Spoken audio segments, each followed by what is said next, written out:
राधे राधे। क्या एकादशी पर किसी भूखे या गरीब को खाना खिलाना सही है?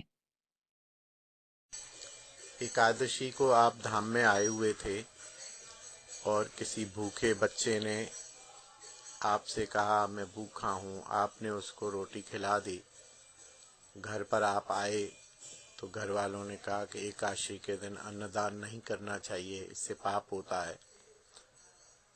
तो इस विषय में जहाँ विधि निषेध है, सिलेबस है, कोर्स है, बुक्स हैं, आदेश हैं, वो अधिकारी के हिसाब से है।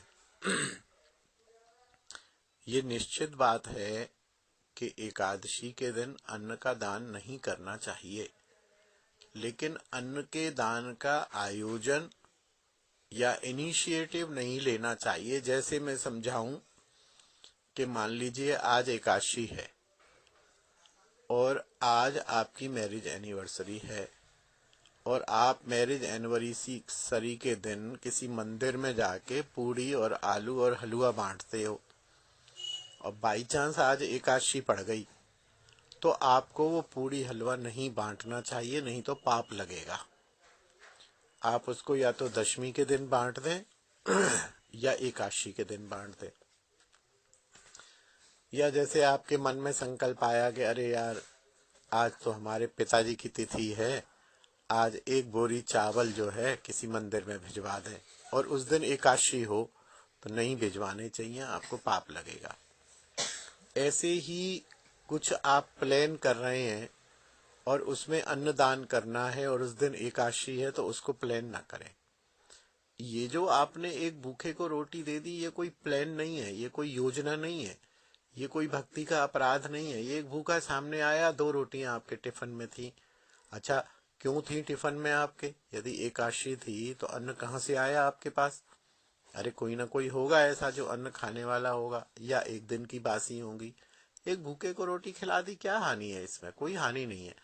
और आपका चिंतन या आपका एकादशी व्रत इतना सूक्ष्म है ही नहीं। रात्रि जागरण करते हो आप एकादशी में, तो 25 नंबर तो इसी बात के कट गए।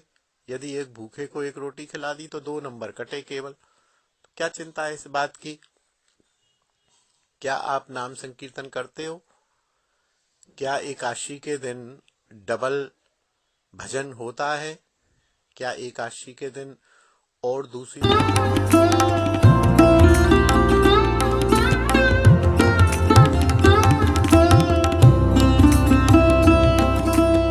का पालन होता है?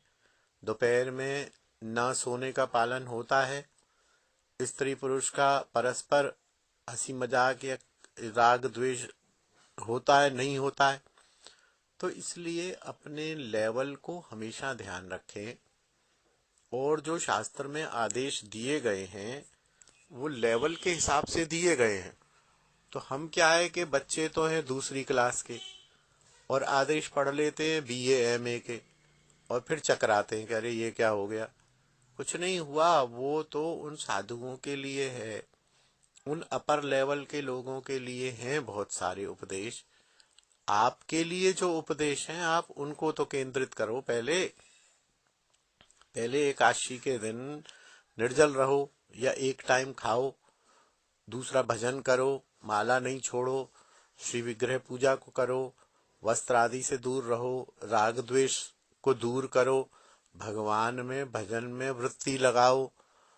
ये सारी चीजें तो अभी जो हमारे लिए कही गई हैं उन पर तो हमारा ध्यान नहीं है, और जो बड़े बड़े वैष्णवों के लिए कही गई हैं उन पर हम ध्यान करना चाहते हैं। तो ये अनधिकार चेष्टा ही है, और ये होगा भी नहीं। आप सत्य मानिए, ये होगा भी नहीं। अभी एक प्रश्न था, हम लाल मिर्च तो निषेध है। अरे लाल मिर्च तो बाद में छोड़ना, पहले डबल रोटी छोड़ दो, पहले प्याज छोड़ दो, पहले बाजार का खाना छोड़ दो, पहले बाजार की बढ़िया बढ़िया चीजें, नमकीन और ये और वो लाइन में लगा के पूड़ी कचौड़ी बेड़ी मंगा के खाना छोड़ दो। अपनी फेशियल कराना छोड़ दो, जैसी शक्ल है वैसी रहे आओ, अपने जो कपड़े हैं उन्हीं में ही संतुष्ट हो जाओ। ये चीजें सीखनी है हम लोगों को, पहले इन चीजों से निकलना है। कहा गया है कि खुले बाल नहीं रखने चाहिए स्त्रियों को। सब लोग खुले बाल लगा के भूतनी की तरह से डोलते हैं। ये चीजें बंद करिए। ये इतनी ऊंची चीजों को अभी मत सोचिए। तो इसलिए आपने यदि वहां रोटी दी है तो आपके लेवल के हिसाब से ठीक ही है और कोई हानि नहीं है। यद्यपि अपर लेवल पर जाकर नहीं देनी चाहिए, लेकिन उसके साथ साथ हम लोग अभी पाप पुण्य से भी बंधे हुए हैं। भूखा यदि मांग रहा है और हमारे पास रोटी है और हम भूखे को रोटी नहीं दे रहे हैं तो पाप भी तो होगा हमें कि नहीं होगा। और उसने तो व्रत रखा नहीं था। तो इसलिए केंद्र में रखिए भजन और अपने स्वरूप, अपनी क्लास, अपनी औकात को ध्यान में रख के नियमों पर केंद्रित करिए। छोटे छोटे जो नियम हैं पहले उनका पालन करिए।